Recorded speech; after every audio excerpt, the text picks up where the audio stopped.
So you saw the title and the thumbnail, you clicked on the video, and you're probably wondering how on earth is this guy going to teach me how to aim like the pros in just one video? And the truth is, I'm not. Having that sort of crisp and consistent aim takes a lot of time and effort, but what I can do for you guys is show you the 4 tips that I have that when practiced pretty consistently is going to help you get a lot closer to that goal than you would be otherwise. So while no, you're not going to come out of this video all of a sudden just aiming like ZywOo, what you will be doing is having a plan in place to make you a hell of a lot better player than you were before you watched. So as I said before, there are 4 steps to learning how to perfect your aim. Without me yapping anymore, we'll jump right in. So for the first step, and what I think is absolutely the most important of the 4 that I'm going to be showing off, is coming up with a warm-up routine. And no, this doesn't have to be anything crazy like shooting 500 bots or having any sort of set amount or time period that you need to warm up for. It's all just about getting a feel of your sensitivity, feeling how your game moves, and getting those mechanical inputs to start feel more natural to you. In my absolute favorite way, I've been doing this for, I couldn't even tell you how long. My absolute favorite way is to load up the aimbots map. I'll add a link to the description below so you guys can just click right on it. You look up at the ceiling, you'll shoot these. It'll basically close all the walls around you and only leave bots in the center section here. So it's really simple. All you're going to want to do just to start off is you just click heads. That's really it. Don't worry about being fast. Just worry about being consistent with your movements. Just slowly clicking to the heads, and then eventually you can start speeding up and you feel more comfortable. And this is just a great way to start your warm-up routine. Really just all about, like I said, getting the feel of your mouse, getting the feel of your sensitivity.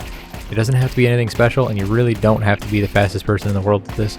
As long as you're doing it consistently and you're doing this before you start playing the game, I promise you your games will look a lot better. And now once you feel pretty comfortable with just shooting these standing bots, what you want to do now is start moving around, getting the feel of your movement. So what I like to do is I typically will pick a bot and I'll strafe around, keeping my crosshair on the bot itself. And really it doesn't look too fancy, but it is helping you get used to both your movement and your aim working as one.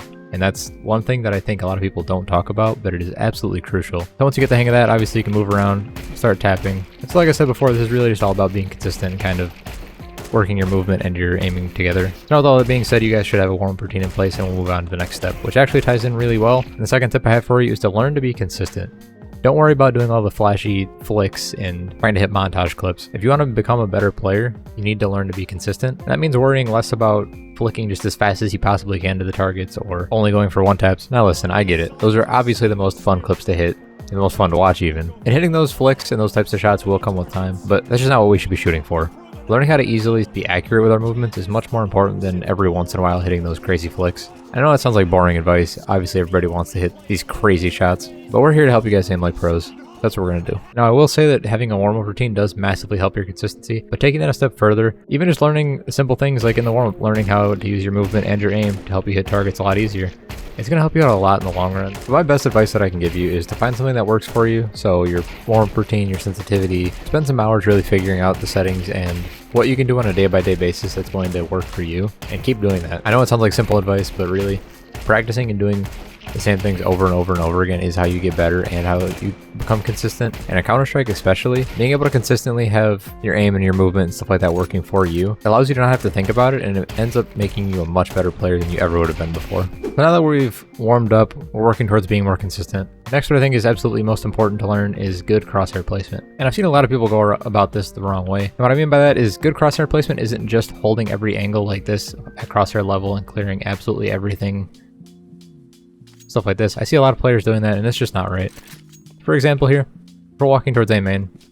Say we're running out into sight. You don't have to fully sweep this angle slowly like this.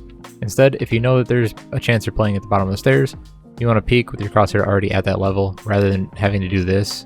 It's a lot of wasted mouse movement, and you really shouldn't worry about that. Instead, you just quickly swing with your crosshair at that level. As you can see, I'm not even moving my mouse at all. There's no movement. And this becomes a lot easier to flick left to right if there's either player here.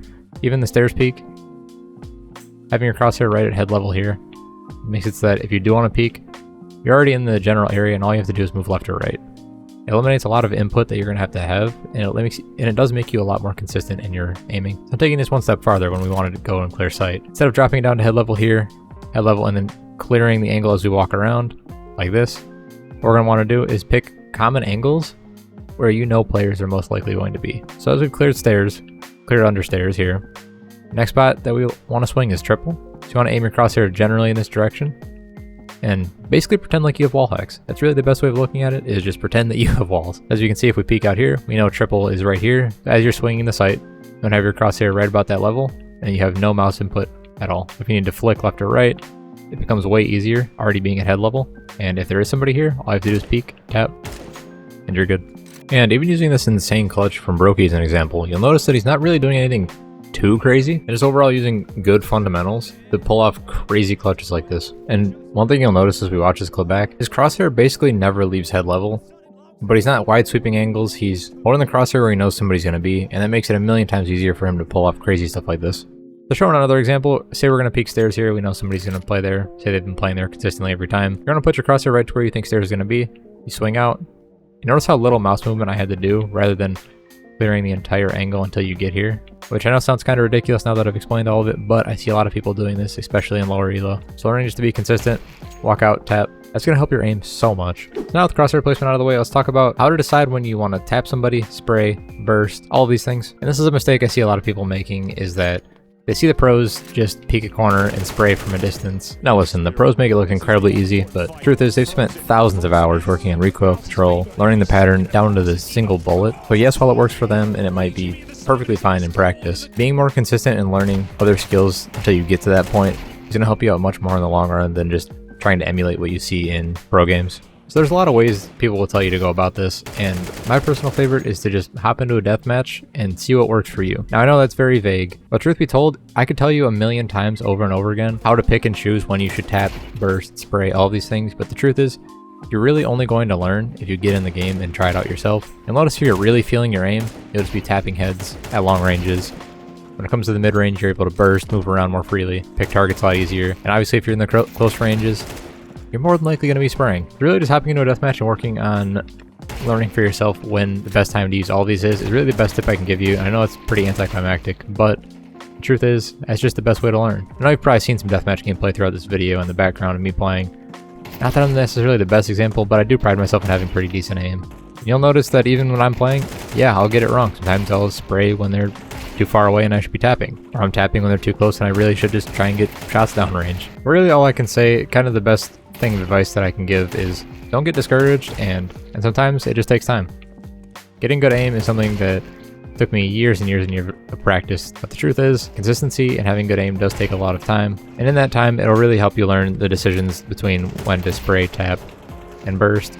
And overall, once you start making those decisions without actually having to think about making those decisions, your aim will be so much better that honestly I don't even think it'll be recognizable from your old playstyle. Now with all that being said, as always, I hope you guys did enjoy this video. And if you did, make sure to leave a like, comment, and sub down below. It does help me out greatly, and I always do appreciate it. Make sure to leave a comment down below as to what step helped you here the most. And make sure if you have any questions about anything I said in this video, make sure to leave a comment down below. I'm happy to always chat with you guys. Without keeping you guys here any longer, I hope you guys did enjoy this video. And as always, thank you for the support, and I'll see you in the next one.